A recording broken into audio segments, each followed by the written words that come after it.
pretending nothing's wrong for far too long.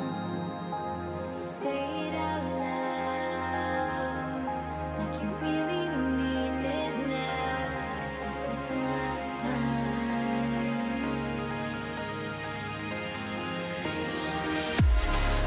We're at the crossroads, and I can't let it go. I try to make you stay.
Alrighty, hello everybody on this wonderful Monday. I am Joe, aka Phantom Meeple, as always, here for my weekly Genshin Impact Hangout and Chat. Nothing really in particular going on with the beginning of the week, but here to talk about anything and everything, or if Genshin interests you, can definitely talk about that. Hey to everybody out there in chat, glad to see ya. We're gonna go ahead and swap over to the game, and we will get things started. All right, so I pretty much already picked up my bounties for the week. Already looked at my daily quests, so we're going to knock those out real quick. And then I will go ahead and go over to the new event that just started since the Windbloom Festival has pretty much come to an end. And we'll also knock out weekly bosses and hopefully get that much closer to completing this period's battle pass. I'm pretty close. I think I'm sitting at 43. I'm super close. So that is on my agenda for today. All right, looks like most, if not all, of my daily quests are in Liyue. So let's go ahead and head to Wangshu Inn first, since that's the closest one. We'll go ahead and knock that out. Thank you very much for the hydrate, Carrie. Appreciate that. Ooh, my water is super cold today. Almost give me brain freeze. Best investment I ever made was getting this water bottle. I'll tell you what, if you haven't checked out or gotten the coldest water, seriously, best investment I've ever made. Like super cold water. I got you on my headset. No worries, Skittle. Hopefully it's a good thing that you have me in your headset. Yeah, that my charming voice or whatever it be. All right, so monsters in the local area that we need to take care of. Easy day. Let's see where it's going to send me. Well, right over there to the coast. So I might be able to make it there just by gliding. If not, may just have to walk a ways.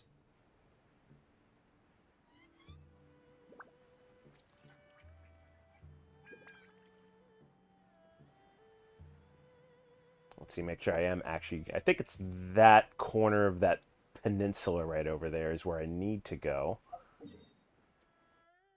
Yep, there we go. I'm going the right direction. But I'm not going to glide there.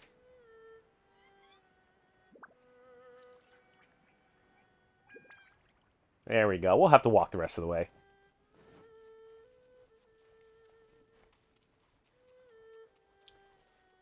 All right. Ooh, incoming raid. Who do we got? Mage of Moor. Louise, you shouldn't have. Oh, that's so awesome that you decided to raid me. That's so kind of you. Hopefully your adventures in Tevat went well today. Maybe find out a little bit more about our mystery man Kaya and whether he actually is in league with the Abyss Mages. We may never know. But thank you so much for that raid. Hope I see you there too. Hello, hello. And it's so nice when you get raided by people you see in other channels. Like it's just awesome. Appreciate showing the love. So, just in the midst of doing my daily quests right now before I get on to, what the heck is it called? Contending Tides, before I start doing that event for the day. Try not to get completely owned by all these hill trails here. And I'm not even paying attention. Alright, Chi-Chi. Go ahead and heal me up. Oh, Hope, thank you for the follow. I appreciate that so much. Glad to see have you here. All right, Chongyun just about healed up. And then we will switch back to him. Oh, and thank you as well for the follow. Zummin. I'm not even going to try and pronounce that. I know you go by something else in Louise's stream, but I don't remember off the top of my head. Starboy90 as well. Thank you so much for the follow. Man, so many follows today. I'm just feeling extra loved. So, Joey Tempest22, thank you very much as well. I'm just getting everybody from Louise's stream following me. Thank you so much, everybody. All right, so one quest down. Let's go back and talk to Varigoldet at Wangshu Inn, hand in the daily quest, and then we'll go on to the next. Aw, thanks, Louise. I know I appreciate that. I never expect anyone to follow me, but the fact that people want to, from the bottom of my heart, I appreciate it. It's so kind, and I appreciate all of the love. I really do. All right, Hilichurl's taken care of. Give me my Mora.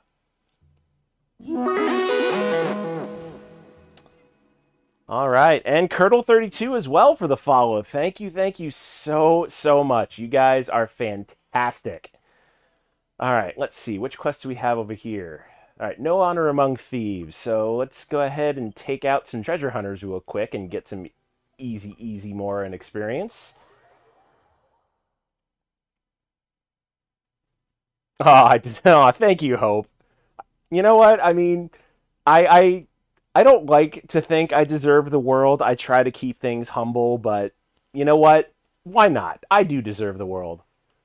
I wish anybody that I follow on here success, because that's really what it's all about.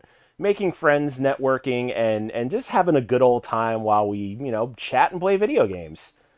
And, that's what I try to do with my Monday Genshin plays. I mean, I'm not really doing anything in particular since I kind of do all the story quests and everything else, offline. But, I like sharing this little bit of the world, or a little bit of my world with everybody. And that's kind of just what I try to do. Keep things chill, ask everybody about their day, maybe their week, share something awesome that happened perhaps.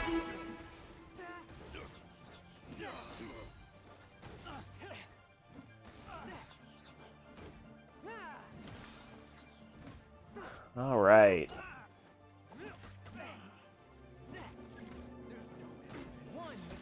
Don't like you, treasure hoarders. Go away.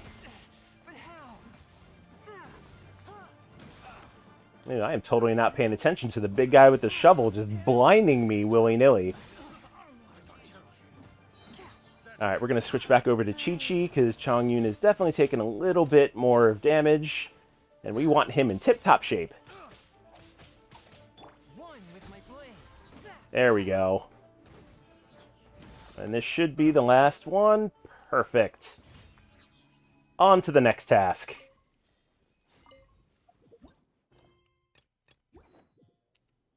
This one's going to be an easy one. I love the timed dailies because they take very little effort to do. You just pretty much run from point A to point B, maybe kill a couple of slimes, and call it good.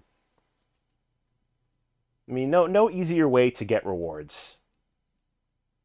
And I can definitely use the Mora and the rewards because I need to level Venti. I've gotten his weapon taken care of, but as far as getting him to level 90, I need to do a bunch of ley lines and get some more level up materials. Let's see, I might have questions about the actual game. Yeah, no worries. Ask away. I have no problem answering any questions about Genshin that I am able to. I always like passing along knowledge as far as like character leveling or how to build a specific character or even quests for that matter.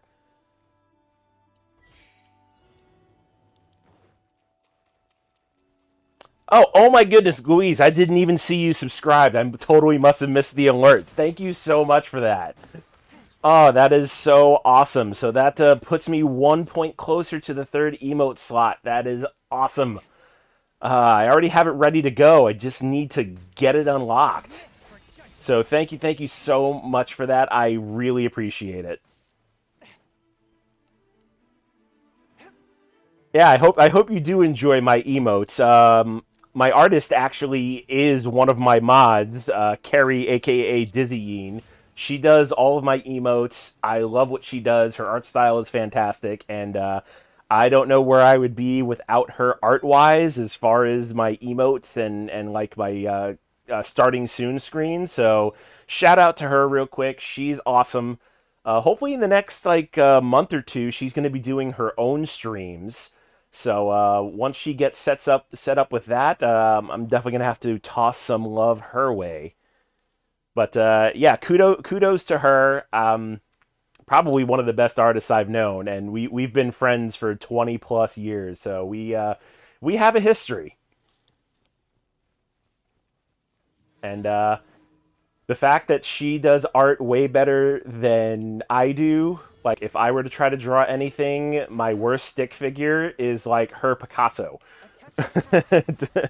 That's how terrible of an artist that I am. So I am very, very glad to have her on my team. Let's see. I need 4 more sub points. That's either 4 tier 1s, 1 tier 3, or 2 tier 2s. So it's getting pretty close.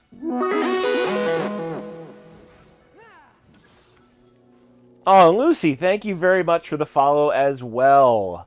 Much, much, much appreciated. I'll tell you what, Louise, I owe you big time.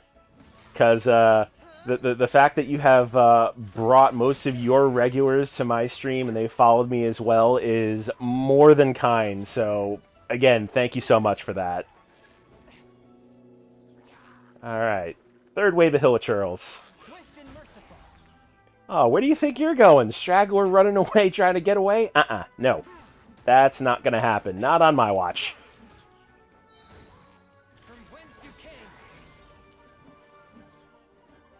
There we go. Make this easy. Just freeze yourselves. Yeah, no kidding. The whole gang is here. Well, I appreciate the lurk, Lucy. I don't mind, you know, if you're lurking or you're chatting, the point is you're here and you're watching, and that's all I could ask for. So I really do appreciate it. All right, so that's all of my dailies. I don't think I'm going to go into bounties yet. I think I'm going to take care of my weeklies first, so let's go pay our good friend Dvalin a visit.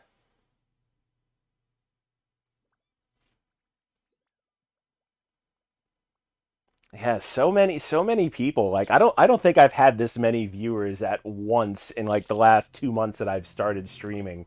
It's kind of an incredible feeling, I'm not gonna lie.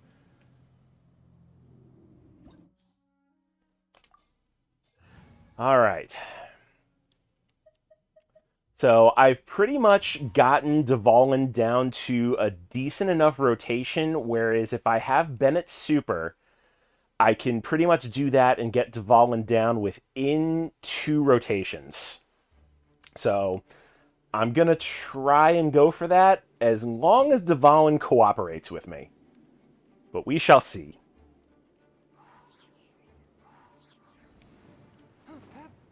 Alright. Go ahead and come along. And what is he going to do first? Is he going to try and bite, or is he going to come down and do his wind attack? Nope, you're going to bite.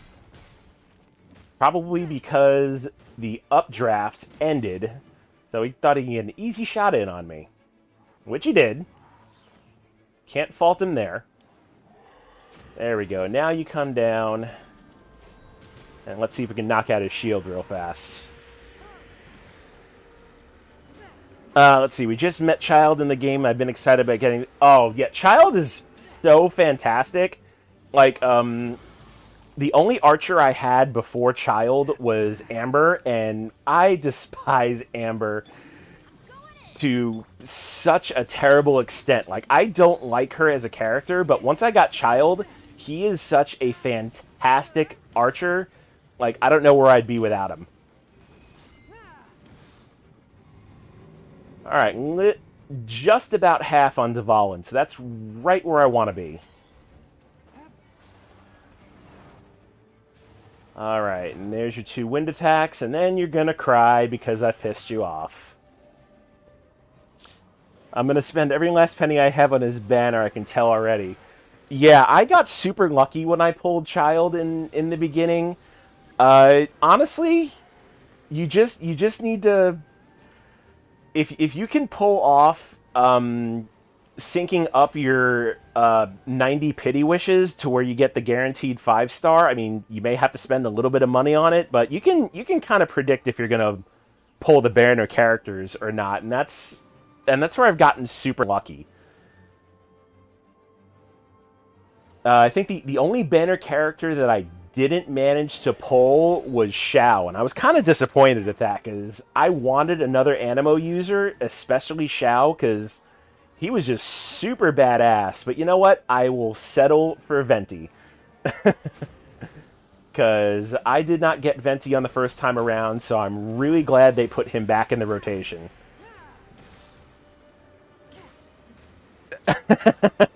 You know what? You know what, Louise? I'll tell you what. I thought I was going to be completely free to play with this game, and then, the allure of getting all these other characters got to me. I think I've easily sunk, and I'm going to be really ashamed to say this, like $500-$600 into this game. It's truthfully dismal how much money I put in this game on characters, but I have the characters to show for it. But I figure, put money into something that I'm actually going to do and not just, let sit on a shelf and collect dust. That's the way I like to think about it. It's more of an investment rather than, spending willy-nilly money. And plus, I play Genshin just about every day, so every penny I've spent on this game is well worth it. Yeah, I definitely enjoy it, even though I have spent way more than I probably should on this game. But so be it. Alright, and with that, I've taken care of Dvalin. I didn't get him in a 2 rotation this time, but better than nothing. I didn't have Bennett's super up the second time, so I didn't get that damage boost from his attack, but I really wasn't paying too much attention to it. Alright, so now that Dvalin's done, we are going to go to Wolvendom, and we're going to go pay Andreas a visit. And we will take him out for the week. But before I do that, I will need to swap Chongyun out with Beidou, so I don't have to worry about the ice immunities. Although I do like using Chongyun as my primary DPS, having his ice against ice just really doesn't work for Andreas and makes that fight a lot longer than it needs to be. So let me go ahead and swap him out real quick. Alright, Beidou, you can go ahead and come out. And then I don't quite have Beidou's weapon up to 90 yet. I still need to get some Ascension materials on her, so we're going to borrow Chongyun's sword. And now we are ready to go. And we shall head south to Wolvendom. Let's see, am I going to have to deal with the Abyss Mage and the Whopper Flower, or are they far enough away? Oh good, they are far enough away. Usually they wind up getting annoyed when I come up that hill, and I have to fight them off. But no big deal.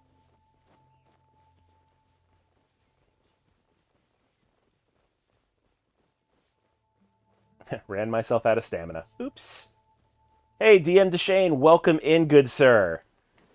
How are you doing this fine Monday afternoon / evening? Hopefully all is well with you.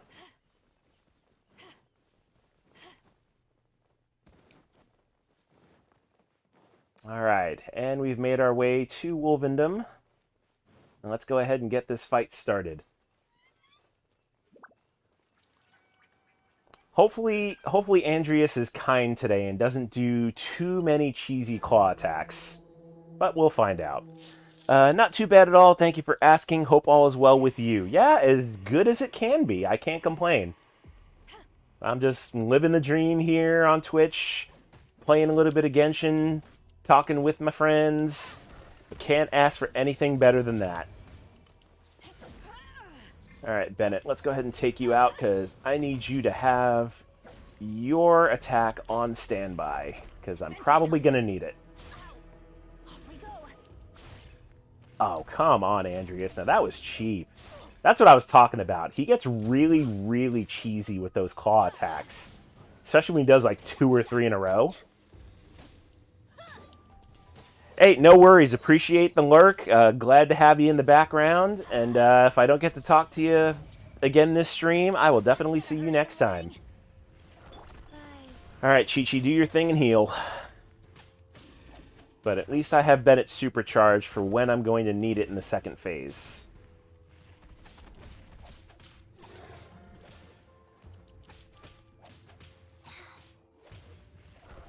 Alright, just about got the heal done. Back to Beto. And actually, you know what? I didn't even realize that Child had his supercharge, so I might actually want to use it now. Yeah, let's go ahead and do that.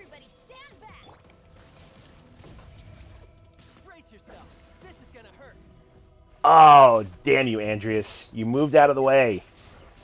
That should have been some decent damage on you. That's alright. I was not anticipating that jump out of the way. I should have.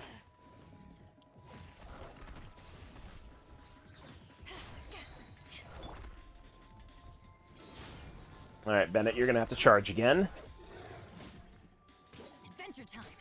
You know, I will say, though, at this point, Andreas should be doing his runaround charge attack. I wonder if I'm just keeping him busy enough. There it is. As soon as I talked about it, he went ahead and did it. Alright, there's one. Oh, I am out of stamina. No wonder why I couldn't dodge that. There's 2. Then he should do 1 more. And then jump in the middle and continue his assail.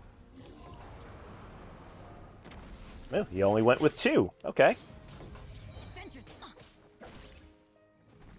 Ooh, Bennett, you need to heal yourself.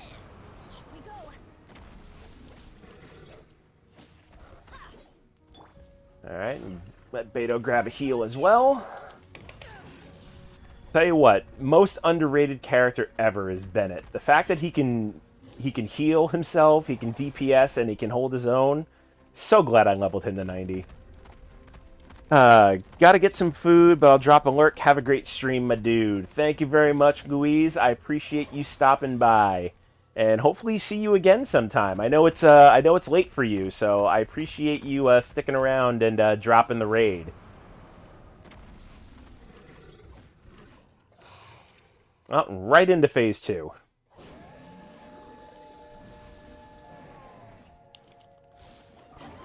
Alright, now we don't have to worry about the charge attacks anymore. Now he's just going to get really mean with his ice attacks.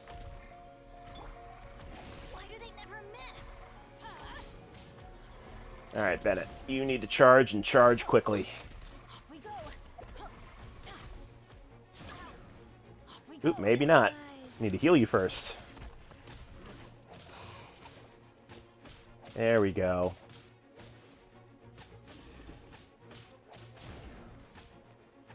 Okay, he's all healed up. I'll tell you what, if it wasn't for pulling Chi-Chi on a whim, I probably would be using Barbara as my healer, and I don't know what it is about Barbara. It's like I just don't like her combat style. I don't know what it is, but she just doesn't seem like a really great overall character to me. And, I mean, I tried using her as my primary healer, but I don't know, maybe I'm just not building her right. That could be. Like, I built her up a little bit because I needed a backup healer for Spiral Abyss. And she does her job, but as far as, like, I don't know, damage or DPS-wise, I could just be doing something wrong. Alright, I gotta go to sleep. Bye. Hey, thank you for stopping by as well. glad to see you, and I hope to catch you again.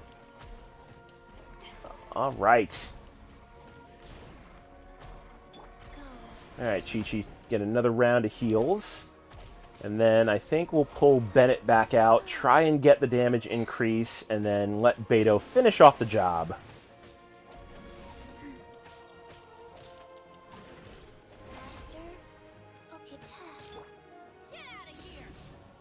I mean, he's almost charged up too. One more attack, and his will be fully charged. There we go.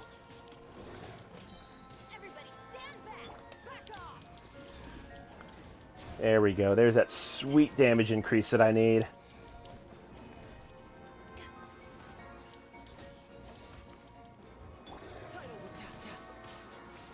And then we'll let Child finish him off with the Electro Charge. An easy day. Alright, anything good? A couple artifacts, but they are mostly going to be fodder.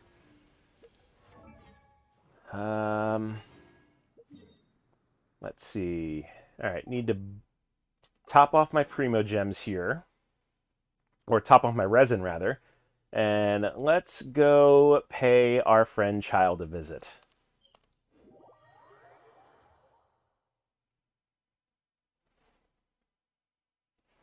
And I still insist that the Child boss fight is probably the most entertaining in this game. Just for the simple fact that, you know, with all of his phase changes and just his tactics, like, I don't know, it just seems really, really well done to me.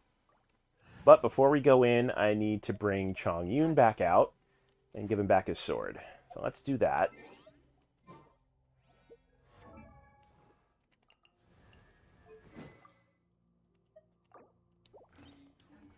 There we go.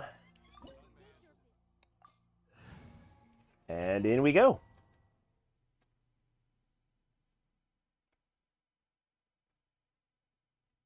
And I just realized I left Child on, and I probably should have switched to Chongyun to begin with, but no big deal. We'll get the switch on the fly. Well then, amuse me. Surrender is a valid option. I promise. So Child's tactics are pretty basic, like between his water daggers and his bows. He's relatively easy. Oh, you are not letting me get a decent melee assault on you. You're just going to use all your range attacks first. Oh, there we go. Now we've got the stun.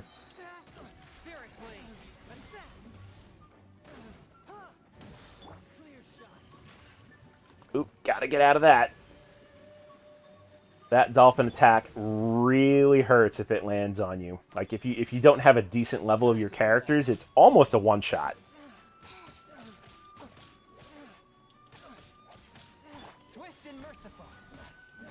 There we go, and this first phase should just about be done. There we go, now he's going to change over to his electric form. There we go. Ooh, that hurt a little bit. Ooh, I was lucky with Chongyun's super right there and broke his shield. If you can get through his shield and it stuns him, you can get massive amounts of damage on him.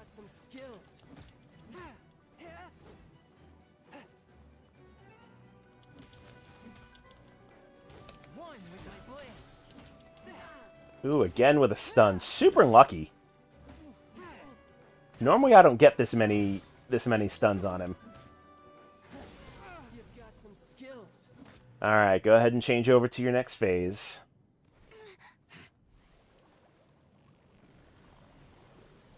And why not? We'll watch the visual, because his transformation is just super, super well drawn. Chun-Li, bring her back.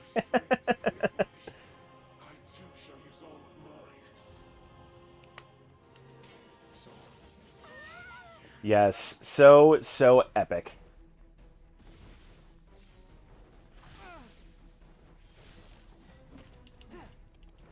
Ew, I took a heck of a hit there. Might be about time to heal. Yeah, you know what, Chi-Chi? let's go ahead and heal. Wow, he is bouncing around a lot more than he usually does. Faster? Usually he'll stay in one place for a decent amount of time. Let's see. Okay, so what can you relate this gameplay to for other games and maybe for different menus? I know they can be separate. Honestly, as far as the gameplay in this game goes, it's very similar to Breath of the Wild. If you played Zelda Breath of the Wild on Switch, they've kind of, as far as like the open world mechanics go, it's very similar to that. The only difference is, you know, you have a party of 4 characters rather than just, you know, Link himself. So I find the gameplay to that very, very similar. And I think even MiHoYo themselves said they took a lot of inspiration from Zelda Breath of the Wild, and you can definitely see it. Like, as far as, you know, the world building that they've done, the gliding mechanics, the stamina mechanics as far as, like, gliding and climbing. Cold. So Oh, I was not expecting that. That was nasty, child.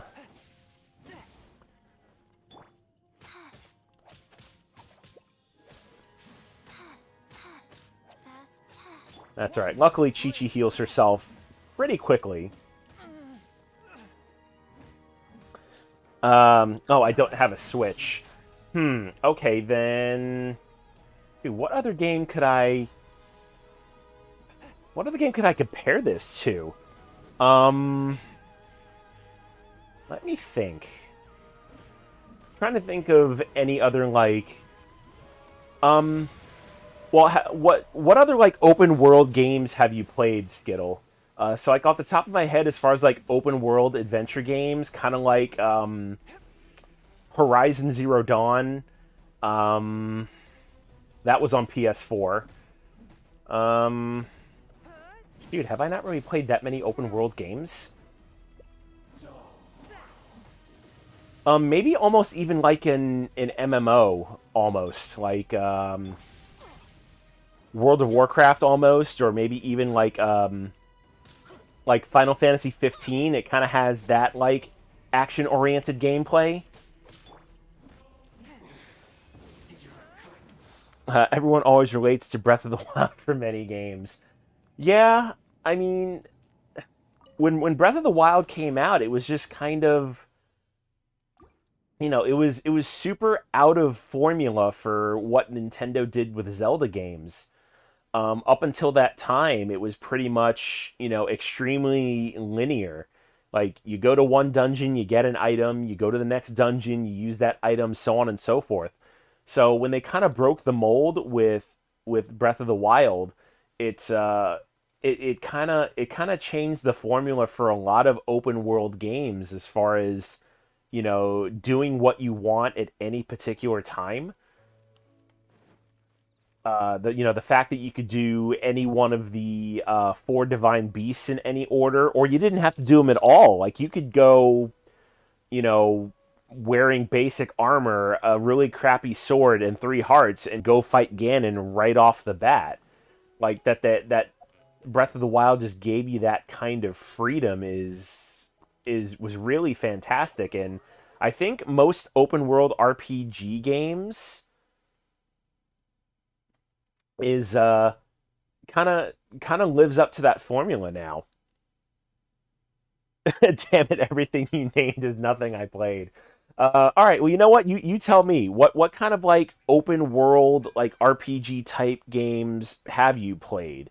As far as, like, you know, like sword and sorcery or adventure, and then maybe I could compare it to something you have played. Make it a little bit easier on you. Alright, so, since I finished all my daily quests, stop by the Adventurers Guild, collect my rewards, and reset my expeditions, because we like items and money.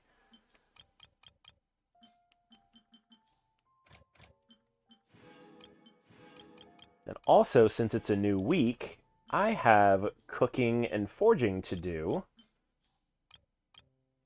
Ah, there's my cursor. I'm going too fast even for myself.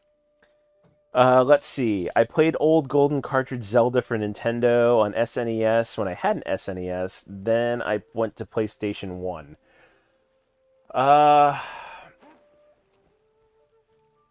Okay, so in comparison, think of Zelda: A Link to the Past on Super Nintendo, but imagine if the world was like 3D and you could go anywhere and everywhere you wanted on like your own terms.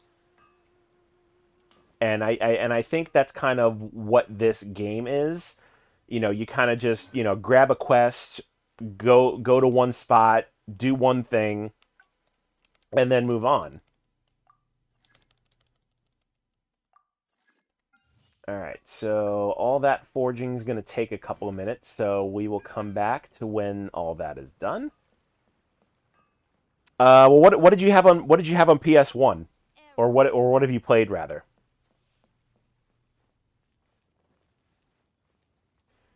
Okay, stop here in Wanmin Restaurant. Knock my cooking out for the week. Wow, I only have 3 sweet madams. I definitely need a heck of a lot more of those. And I can make 40. So let's do that. Because that will take care of cooking. Ooh, 49 out of 40. That's not terrible. Okay, so use all the resin that I need to for the day. And then collect my weekly challenges. Dang, that took me to 46. I will take all of it. So hopefully by the end of next week, I should finish out the Battle Pass. And it's nice that it'll actually work out, because Child's Banner should be up, and I definitely want to try and fish for some constellations for him. Let's see. This seems like Crusaders... Yes! You know what? There you go. Crusaders of Might and Magic is probably similar to this game as far as, using special abilities and then, leveling up characters for battle. Very similar to that. I would have to agree there. Okay, so while I'm waiting for my forging to be done, let me go ahead and teleport over to the Contending Tides area, and let's see what challenge awaits me today.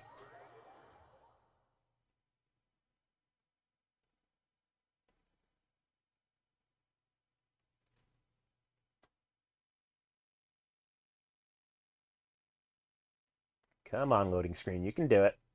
There we go.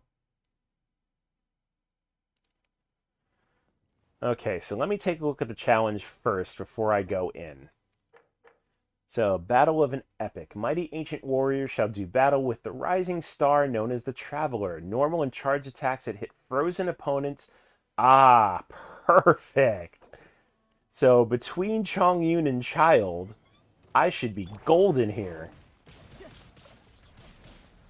Forth, my blade, swift and merciful.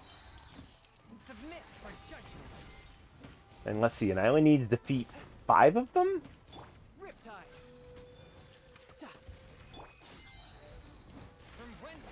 Alright, this shouldn't be too difficult. A touch of frost.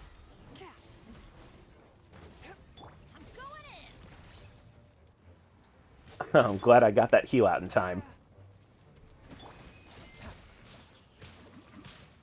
Oh yeah, between Child and Chongyun, I should be golden with this challenge.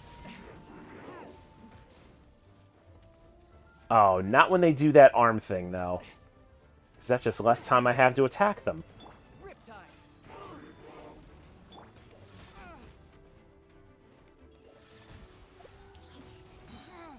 Oh, and where one does, the other has to do it? That's just not cool.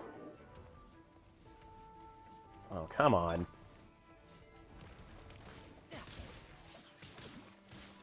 Alright, so there's 2 Ruin Guards down. Now I just gotta take out 3 more in a minute. This is not looking good. Everybody stand. That's gonna hurt in the morning. Forward, my blade.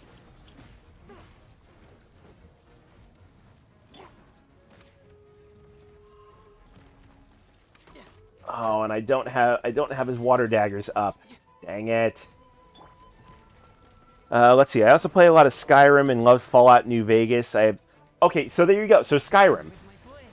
I mean, you only have one character in Skyrim, but the open world aspect of this game is also very similar to Skyrim.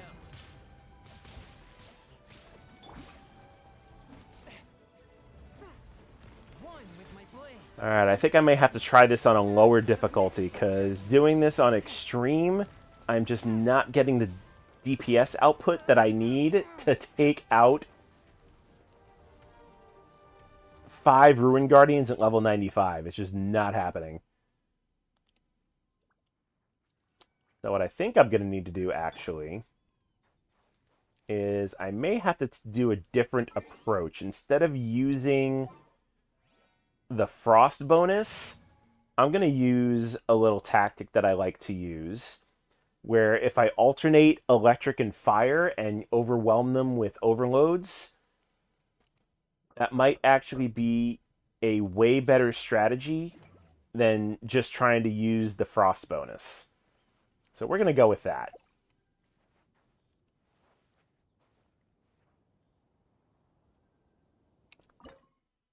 Alright, so let's try this one more time, and we'll see if this works out. Alright, so first things first, let's go ahead and get some fire on you, then alternate with the electricity, and then we should be good. Oh yeah, much better damage output with that.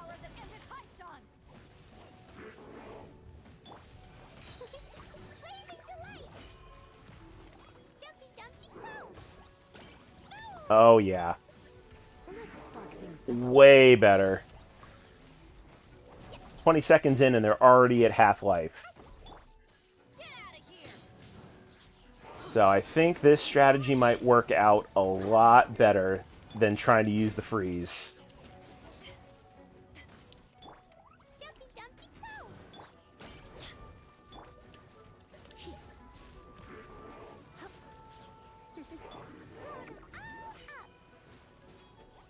You know what? I probably should have put on an electro attack first, and I did not. At least the nice thing is I can attack from a distance, rather than having to wait for them to stop their attack when they do their arms. So that's rather nice.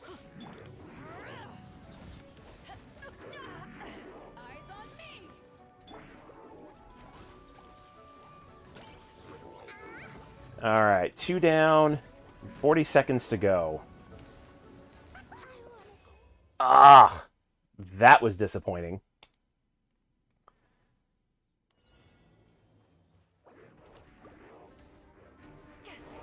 Oh, whoops, I did not mean to restart this battle.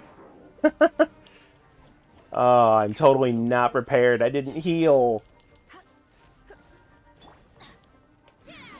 Alright, Bennett, you're going to have to get charged up super fast.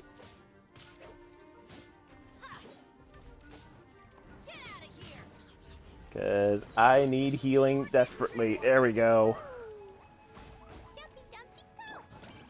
Let's spark things up a little. Oh, there we go. Now I feel just a little better.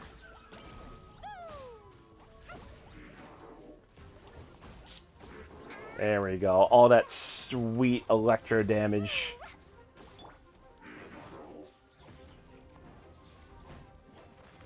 Oh, you know what? If I was using Beto, I probably should have switched out her weapon.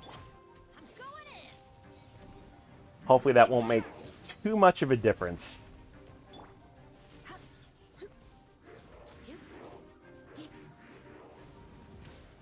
Don't be such a brute. Take this. Wow, that was a brutal attack.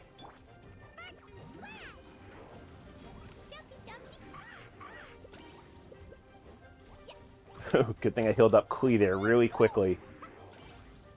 The problem with Klee, she puts out a lot of damage, but she is super squishy. Everybody stand back. Get out of here.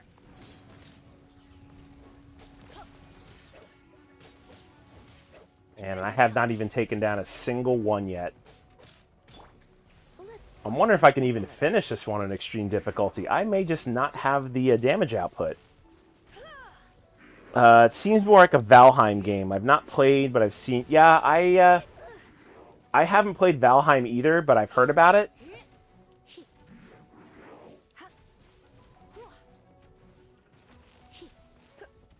Alright, yeah, this is not going to happen on extreme difficulty.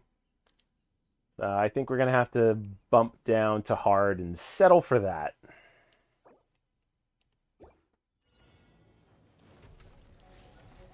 However, my same strategy should still be okay. Because honestly, as much damage boost as the Frost was giving me, I don't think it was doing as well as alternating Fire and Electro.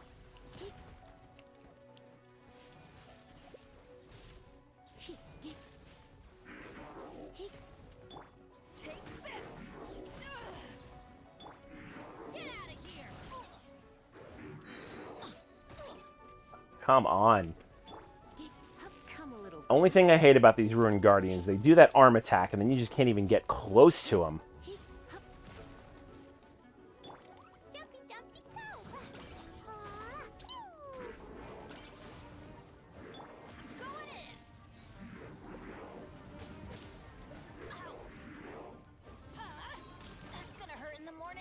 Oh, I need to get Lisa healed. There we go. That was pretty close.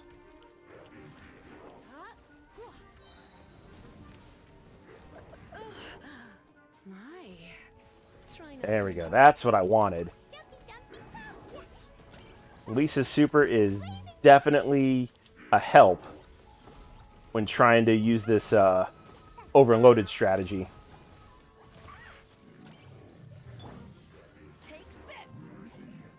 All right. 2 down, 1 to go.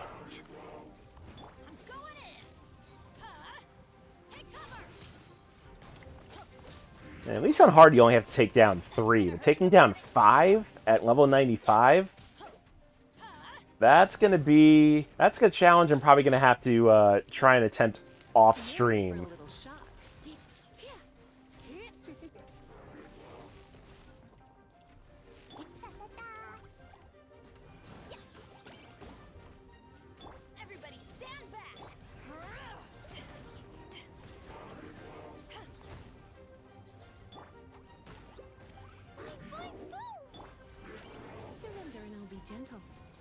There we go. This one that's lower should die relatively soon. Yeah, that's what I've heard about Valheim. It's kind of like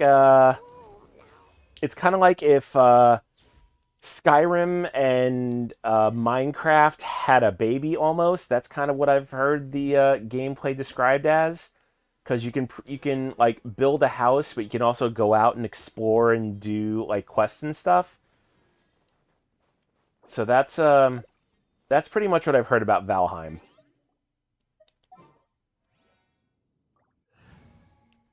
All right, time to put my main party back on. I know people are stuck on Ark right now. I'm a little selective with my games. You know, I've never actually played Ark. I've heard about it. I don't know much about it other than, you know, it's kind of like monster hunting or something like that. I don't know much about it other than that. But I've heard good things about it. Just I don't know, it just didn't seem like a game that was up my alley. I don't know. I mean, I'll try anything once.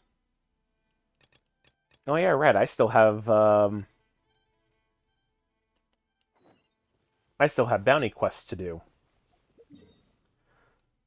So first one's first, I need to go to Dawn Winery here, and I think I already have the flowers to give to Connor, so this should be an easy completion.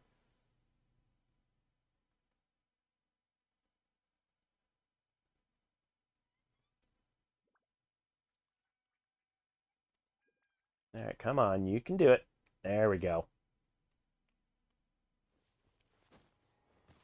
Well, let's not forget to collect flowers along the way, because I do need to pick 100 specialties from both Mondstadt and Leeway to take care of that Battle Pass requirement. But who knows, I might even not need it, considering I'm already that close to 50.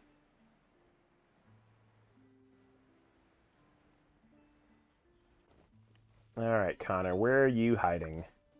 Are you on the other side of the mansion? You might be. There you are.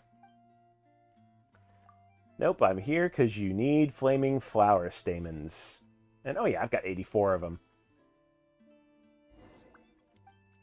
So that was an easy handoff. Alright, who's next? Alfred from Mondstadt needs 3 wind-wheeled asters. Well, good thing I just picked a bunch before I went to Dawn Winery. So that worked out perfectly. And he's hanging out at the back of the cathedral in Mondstadt. So let's go ahead and teleport there. Let's see, not knocking, but I don't play Flash in the Pan games. I've seen Arc gameplay and I just didn't care for it. You know what? I kind of felt the same way, truth be told. Like, I've seen, you know, footage and videos of Arc being played, and I don't know, it did not really appeal to me as something I would play. And, you know, maybe I'm just saying that because I haven't played it, but usually when I take a look at a game and it doesn't immediately draw me in or feel like a game that I'm gonna play, I'm usually right about it. I don't know if my buddy Mark is still in the chat at all, but if he is, he can definitely tell you that I've given a couple of game predictions and I've been right about most of them. One game that I was definitely super disappointed about was Anthem. I loved it when it came out, but just for the simple fact that EA just, I don't know, they just either super rushed it or just didn't put enough development time into it that, you know, it just kind of crashed and burned, and they only recently gave up on it. Another one is Cyberpunk 2077. Like, that's one I got completely right on the head. It looked really cool when it came out, but when they pushed back the release date like 3 or 4 times, and I just kind of gave up on it, and I told Mark, yeah, there he is, Gunnery Sergeant Dirt. I told him, I'm like, hey, they pushed this game back 3 times now. I pulled my pre-order. I had it refunded, and I'm just like, it's gonna be a bad game. They keep pushing it back. They keep making excuses. And yeah, I mean, look at the problems that plague Cyberpunk. Even now they're still trying to, you know, save face and salvage any, you know, bit of that game that they can. You know, patching it here and there, but I think the damage is pretty much already done with Cyberpunk. Let's see. Ark is a survival-based building game, kind of like Subnautica. Okay. So yeah, I don't know what it is, but games with building aspects, I don't know what it is. Maybe it's my lack of creativity. But games where you have to like build and create things just really, I don't know, I don't find them enjoyable. It's free with Xbox Game Pass. Well, Microsoft and I are not on speaking terms right now, so I mean, so much for that.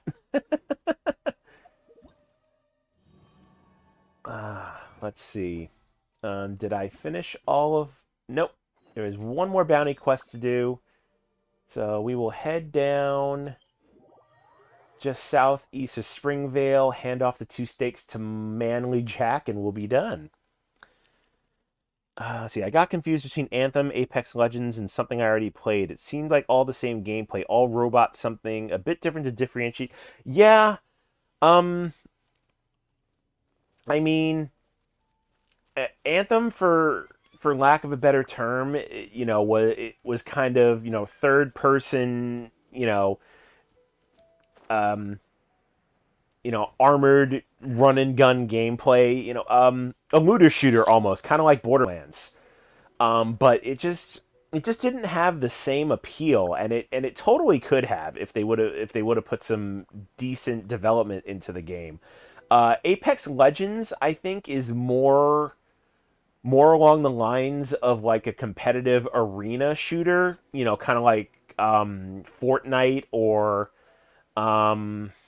Valorant or Overwatch almost, and those games are not fun, let me tell you, because I don't know, it's just something.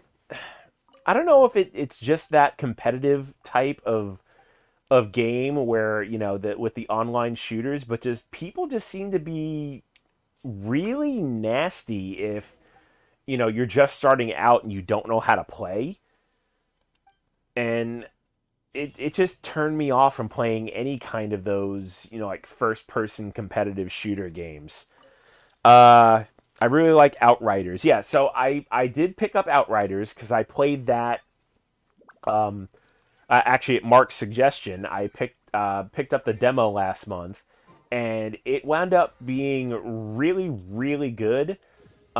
I don't think it's a game I would stream, though, because it seems like the kind of game that I would really get into, and if it would have to be a game that I couldn't stream like once a week. Like I try to do different things on all of my streams. And yeah, Outriders, just it would be one I'd want to play constantly. I wouldn't want to, play a little bit, stop at a point, and then, pick it up and play it again. Can we talk about when the movie Ants and A Bug's Life both came out in the same year? One more, oh my god, one more for adults, and then the other still had adult jokes. Oh my goodness, absolutely, yeah. A Bug's Life and Ants were literally the same freaking movie. Like, I 100% agree with you there. Like, I didn't wind up seeing A Bug's Life until later in life, but I did see Ants when it came out, and yeah, it's literally the same movie. I always see that in games coming out and still movie. Yeah, I mean, what can I say? Like, if there's a formula that works, I mean, people are going to use it. I mean, look at Call of Duty.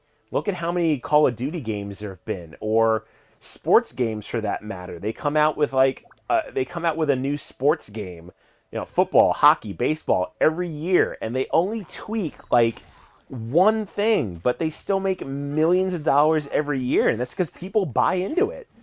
And it's the same with movies. If you give people what they like to see, they're gonna spend money on it and purchase your product.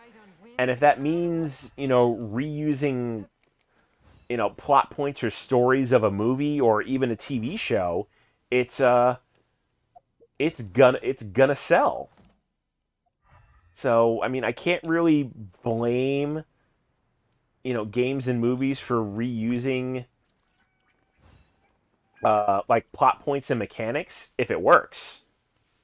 But it has to be presented in such a way that it's different. Like, take this game for example. When it first came out, I totally thought that Genshin Impact was, it's, oh my god, it's just another, Breath of the Wild clone. They're trying to make money on the heels of success of that. But as far as like the quest type aspect and the character building aspect of this game, it's different just enough that, I can say, hey, this game's inspired by Breath of the Wild, but it's not a Breath of the Wild ripoff, And and I think movies and TV shows should kind of take that same approach. If you're gonna borrow from somebody, you need to make it just different enough that it's gonna be appealing, and not a 100% carbon copy.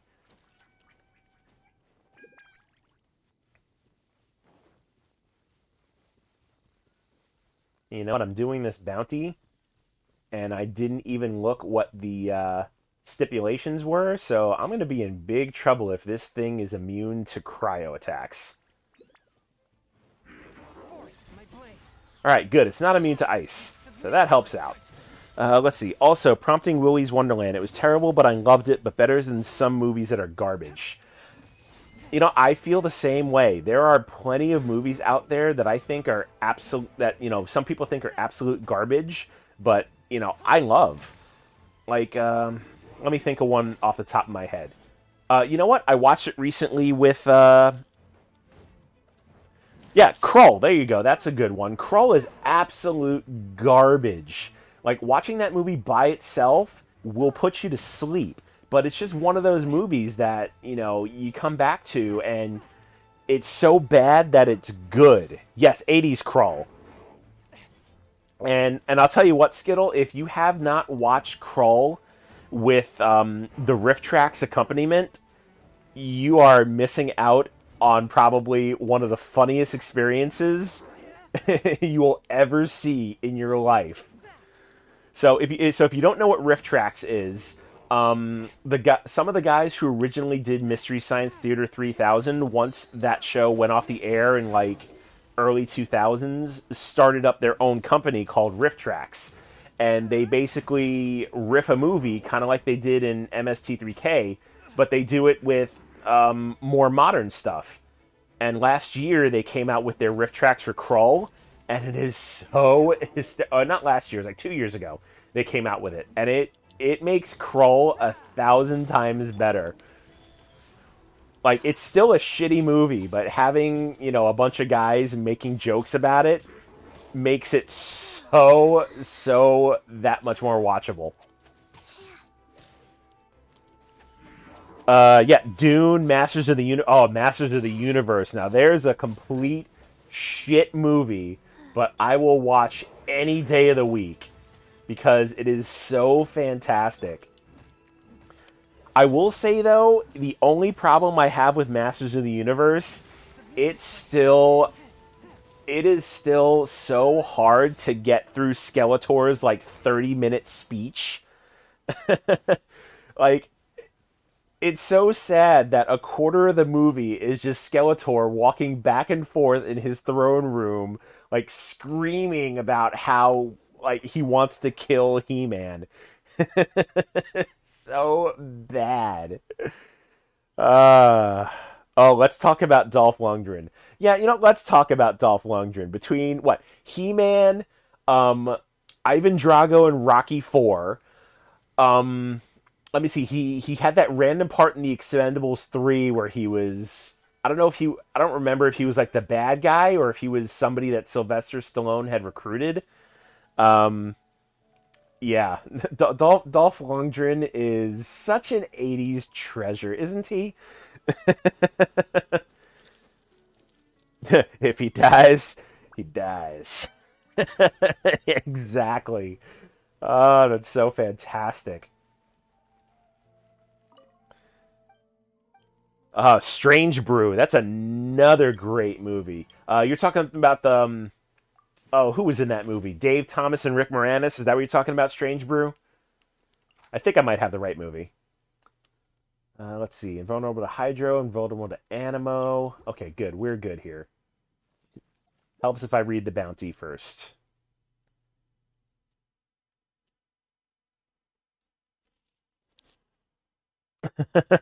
Ugh, Frank Lynch. Yeah. Okay, so... Yeah, I'm just... Yeah, I like to think I'm a movie buff. I don't know, super much about movies, but the movies that I have watched, especially as a kid, they're, kind of near and dear to my heart. Let's see. I'm trying to think of more terrible movies that I watched as a kid. but still love now. Oh yeah, I was gonna mention one just before I had gotten on my Masters of the Universe tangent. 1994, Rodney Dangerfield, he did a movie called Ladybugs with Jonathan Brandis, and it was basically Rodney Dangerfield was like working for this guy in a company, and he convinces his fiance's kid to dress up as a girl to help his company's girls soccer team win a championship so he can get a promotion. You want to talk about a bad movie? Ladybugs is where it's at. It is so terrible, but I have such a love and respect for Rodney Dangerfield. I can just, look past the terribleness of that movie and just watch it purely for Rodney Dangerfield himself. Oh, Vincent Price? Okay, let's talk about Vincent Price. Growing up, watching Masterpiece Theater on PBS and watching him host it, I have such a respect for Vincent Price. Like, he was so awesome. Edward Scissorhands, where he played the creator, like that's one of his like most brilliant and like last roles. Like, Vincent Price was genius in that movie.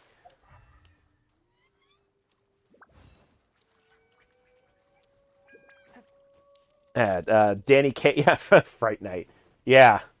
I mean, Vincent Price is just in a league of his own. Like, such a master of the occult, and his voice is just, so recognizable.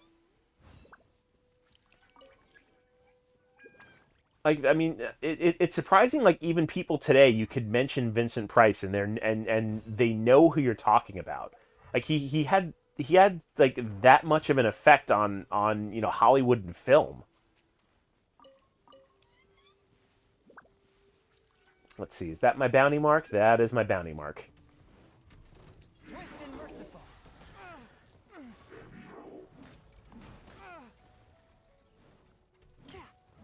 Fright Night, he did the voice of the Pumpkin King in Nightmare Before Christmas. Yeah? Absolutely. Like I said, can't, all great films. I mean, shoot, I could... Got me talking about movies. I haven't talked about movies in a good long time. I mean, and it's not that I don't. It's just, I don't know. It kind of has to be brought up.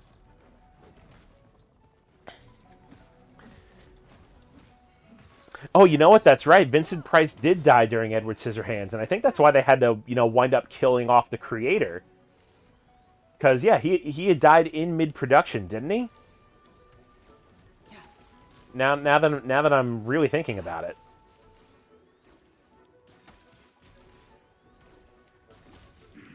All right, you need to be stunned. There we go. Everybody stand back. Get out of here.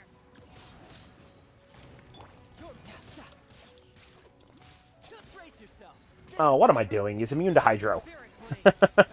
And here I thought Child was gonna help, and it turns out he wasn't doing a thing.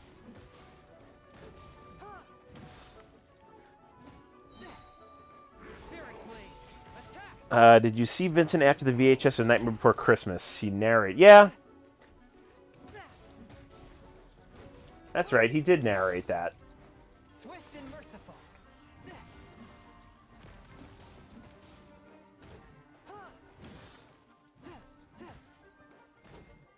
Yeah, let me see. Let me try and think of another terrible movie. All right, I'm starting to go into comedies now. The house party movies with Kid and Play. Now, there is some terrible, terrible cinema, but so good. Like, I could put on the House Party 1 and 2 and just watch them from beginning to end and just laugh. And I kind of wish they had ended it at 2. Like, I get what they were trying to do with 3 when they had a kid's character marry Tisha Campbell, and then they had like 3 direct-to video house parties with like 4 and 5, and I think Kid and Play even cameoed in 5, but they really should have stopped at 2. Like, they couldn't leave bad enough alone. You know what I'm saying?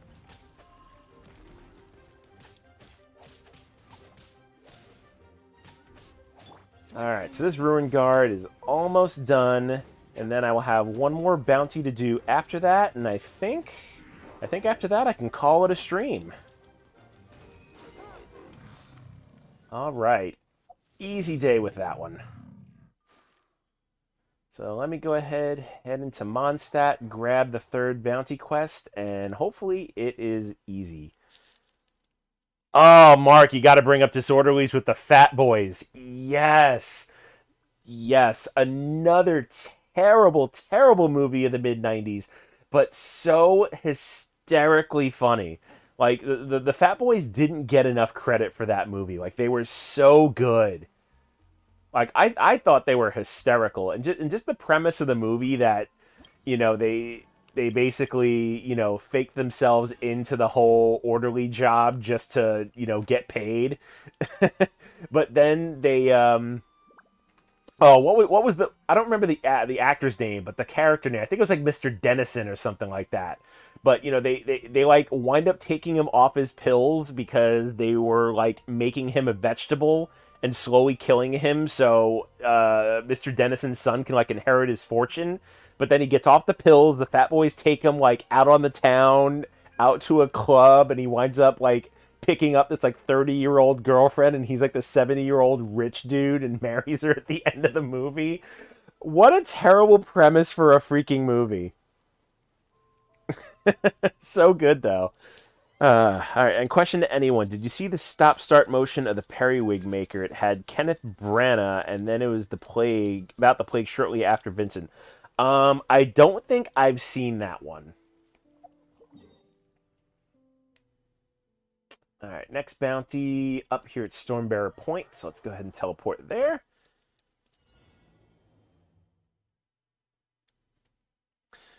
Let's see. I need to look over my shoulder at my bad movie collection. Oh, and a perfect time to stretch too, so I can look at my VHS tapes and see what bad movies I have and talk about them. Let's see. I already mentioned House Party. Ooh, here's a good one for the bad movie pile. Stop or My Mom Will Shoot with Sylvester Stallone and Estelle Getty. There is a big piece of shit. And I only call it a big piece of shit because Sylvester Stallone himself said in an interview that he regrets doing that movie because it was such a piece of shit. But, I mean, being a fan of the Golden Girls, I had already, you know, loved and adored Estelle Getty. But she was so damn funny in that movie. What in the daylights are you do? I was looking back at the DVD shelf to see the bad movies that I had on VHS, but you also redeemed a stretch, so I did both. It wasn't too out of the ordinary, Abby. Come on.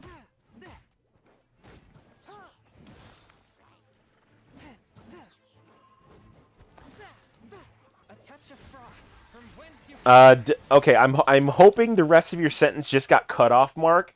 But if you're going to say what I think you're going to say, yes, I know Arnold Schwarzenegger was originally offered that role for Stop or My Mom or Shoot. But, yeah, he tricked Sylvester Stallone into making that movie, and Arnold dodged the bullet. I did know that. But you know what? I think that would have been a completely different movie if Arnold Schwarzenegger would have done Stop or My Mom or Shoot instead of Sylvester Stallone. But Stallone's portrayal of Joe Bumowski dealing with Estelle Getty as his mom is just so, just, like, they don't go together. It's like oil and water. It shouldn't work, but it did. Like, it was such a terrible but good movie. Alright, where the hell are you guiding me? My elemental sight is... Oh, there we go. Elemental sight was not helping me out. Oh, Over the Top. That's another fantastic movie. Also to you, Mark, if you haven't watched Over the Top with Riff Tracks, you're also missing out on that. Over the Top was another terrible Sylvester Stallone movie. Like, I don't know what it was with terrible movies and Sylvester Stallone, but he did a lot of them in the 90s.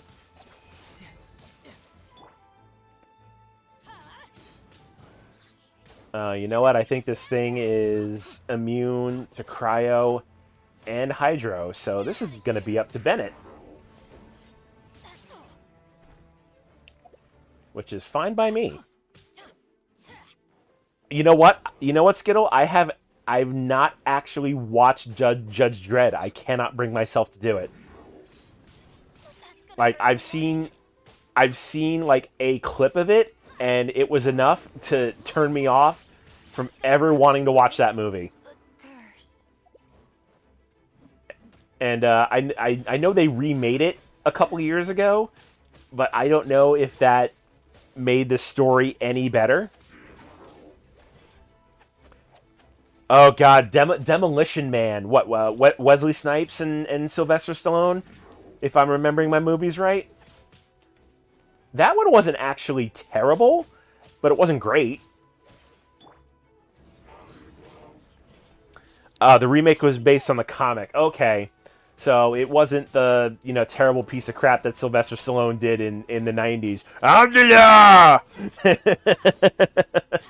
That's the only thing I remember from that movie. It's like, and he said it like so many times. In that, in the only way Sylvester Stallone can. And I feel bad for making fun of him, but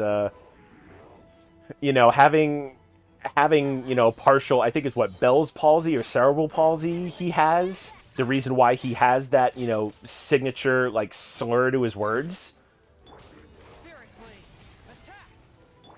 But I mean, at the same time, the acting is just so terrible. Oh, the Lawnmower Man. I love how that movie was like billed as a horror, but it really wasn't. I'll tell you what, that's almost as bad as Wes Craven's Shocker. Now, there's a piece of shit horror movie. I recently saw it. It's free on Amazon Prime right now. I really want to go back and watch Shocker, because it is so terrible. Like, I'm really surprised Wes Craven put his name on that piece of shit, because that is such a bad movie.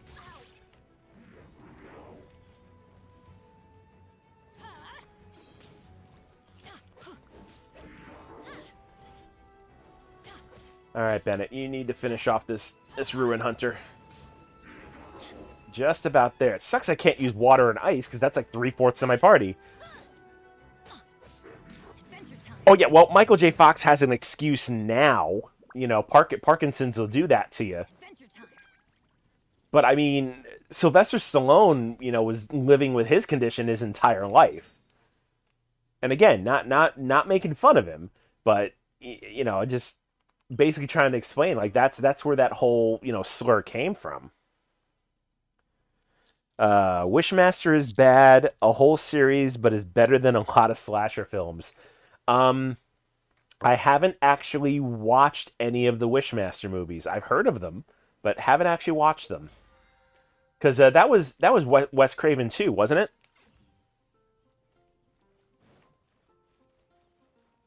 I'm pretty sure it is.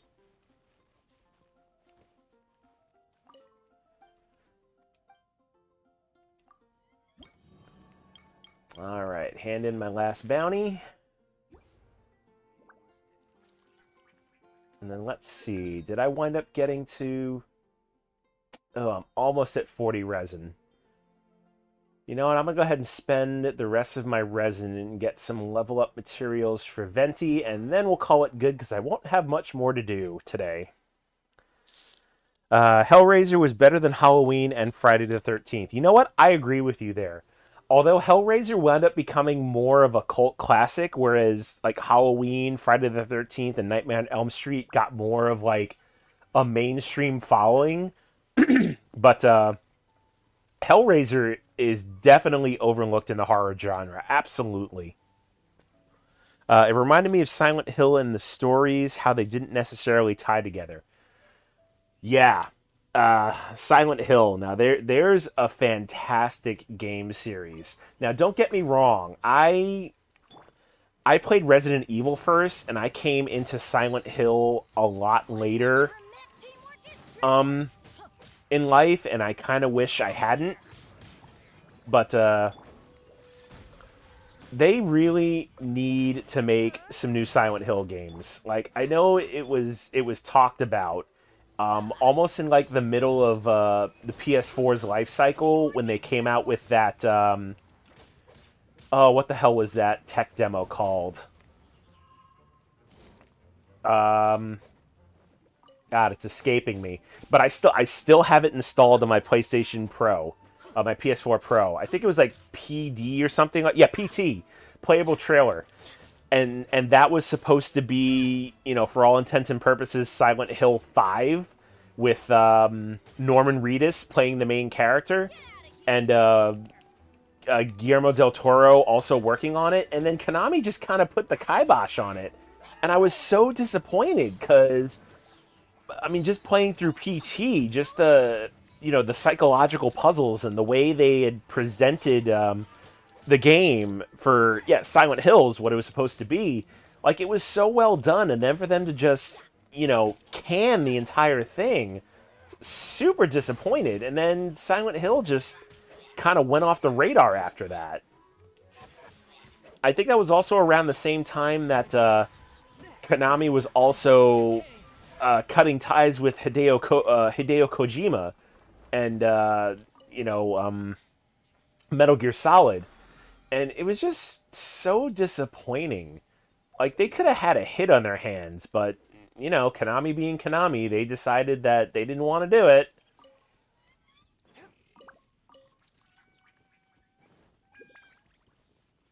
Yeah, but you know what? Norman Reedus, Hideo Kojima, and Guillermo del Toro still wind up getting their due. They did Death Stranding, and Death Stranding was such an interesting game. Like, even to this day, I can't really say whether I hated it, whether I liked it, but it was just such a unique take on open world gameplay and interacting with other players. Like, when they interviewed Hideo Kojima about it, and he described it as like a social media, like, adventure type game, like, I see what he was trying to do as far as, you know, one thing you do in your game affects the games of other people that you connect to. And it was really well presented in Death Stranding, but again, not I don't know. I'm very indifferent about it.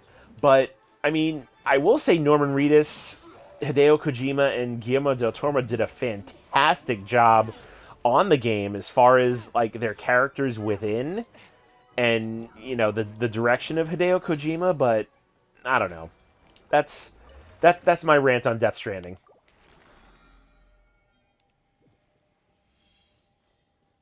Let's see. They gave homage to the Silent Hill fetus in the backpack that Norman Reedus was carrying. Yeah, they did give a nod to that, and I kind of did appreciate that.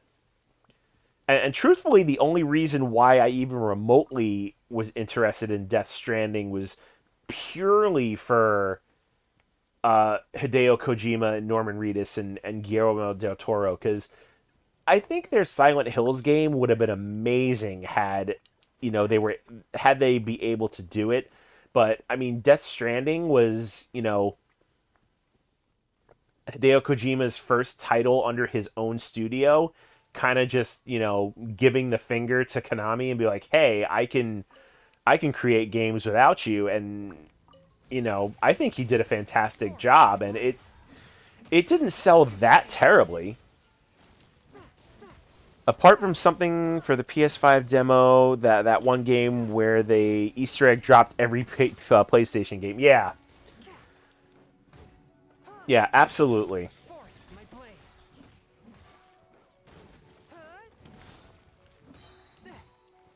Oh, I did not realize Chung Yun was so low. I need to heal him.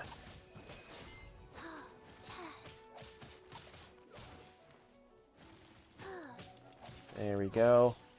Oh, and Bennett got some heals too, so they both benefited.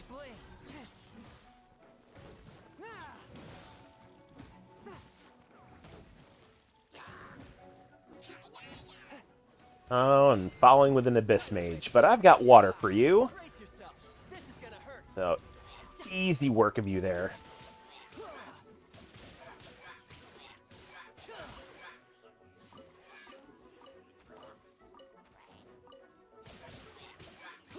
Alright.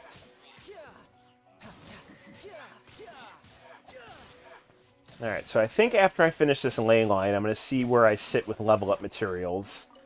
And how much further I can advance Venti, because I may have to actually get some other Ascension materials for him before I collect a whole bunch.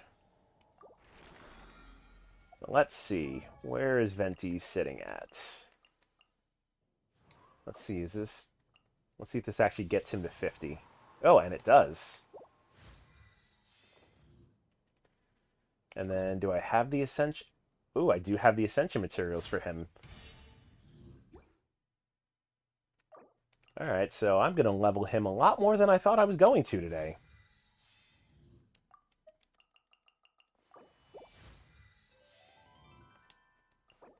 Alright, well that was a pleasant surprise. I don't think I have the materials to get him to the next Ascension. Nope, I need to fight a lot more wind bosses for that. But that will not be today. Alright, so let me go ahead and switch back here. Alright, so that's going to be the stream. I appreciate everybody who stopped by. Quick shout out to Mage of Moore, who dropped in a raid. So I'm going to go ahead and put her in chat real quick.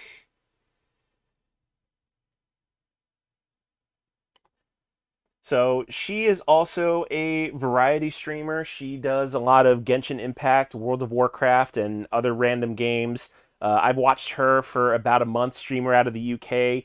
Hysterical person. Definitely check them out. More than happy to give her a shout out since she brought in the raid. Other than that, I'm gonna be back at it again on Wednesday afternoon. For One-Off Wednesday, I'm going to be playing the latest hotness of board game Twitter. I'm gonna try and do my best shot at Dwarf Romantic, which is it's a tile-laying puzzle game very akin to Carcassonne, if you've ever heard of that. But I'm going to try and do my best and try and break a score of 10,000, which I have not been able to do yet, and I'll be surprised if I do it on stream. But anyway, thank you for joining me. I appreciate everybody stopping by, hanging out, and chatting. Skittle, great to see you. Carrie, Mark, Abby, everybody, thank you so much. And let's see if there's anybody to raid. See if we can share some love. Ah, Monique is on. So we're going to go ahead and raid at Game Freak Geek Girl. She does a lot of board game content, but every once in a while she also does like indie games on Steam. I think today she's doing a visual novel. So definitely check her out and give her some love, and I will see everybody on Wednesday. Take care. If you're going to stick around for the raid, great. If not, see you later.